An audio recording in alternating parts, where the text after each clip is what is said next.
The threat from this virus remains very real.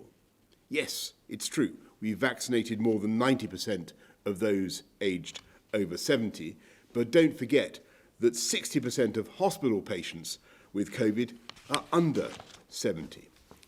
And although the vaccination programme is going well, we still don't have enough data about the exact effectiveness of the vaccines in reducing the spread of infection. We have some interesting straws in the wind, we have grounds for confidence, but the vaccinations have only been running for a matter of weeks.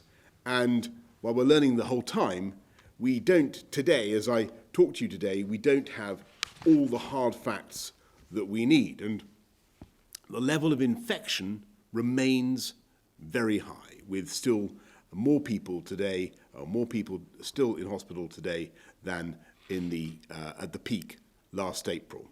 And admissions across the UK, very important statistic, admissions running at 1,600 a day. So we have to keep our foot to the floor.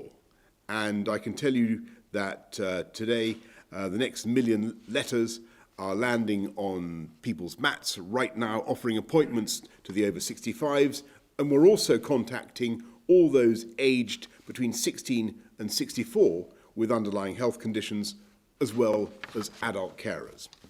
And if we can keep this pace up, and if we can keep supply steady, and I hope and believe we can, then we hope to offer a vaccination to everyone in the first 9 priority groups, including everyone over 50 by the end of April. And at the same time, we will be giving second doses to millions of the most vulnerable within 12 weeks of the first.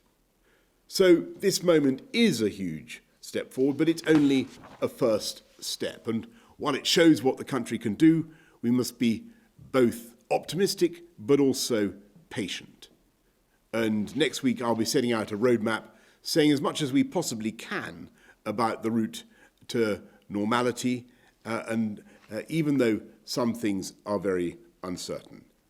Because we want this lockdown to be the last, and we want progress to be cautious, but also irreversible. So please continue to stay at home, protect the NHS, and save lives.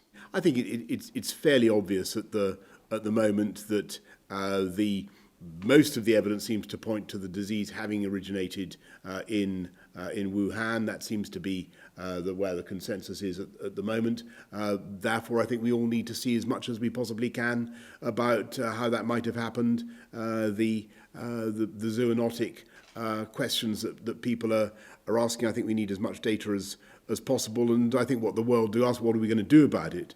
Alistair, I think what the world needs to see is a general agreement on how we track data surrounding zoonotic pandemics. We want zoonotic research hubs around the world, and we want a general agreement on transparency. And I think one of the attractive ideas that we've seen in the last few months has been a proposal for a global treaty on pandemics, so that signatory countries make sure that they contribute all the data they have, and we are able to get to the bottom of what's happened and stop it happening again. I think that is the sensible thing to do.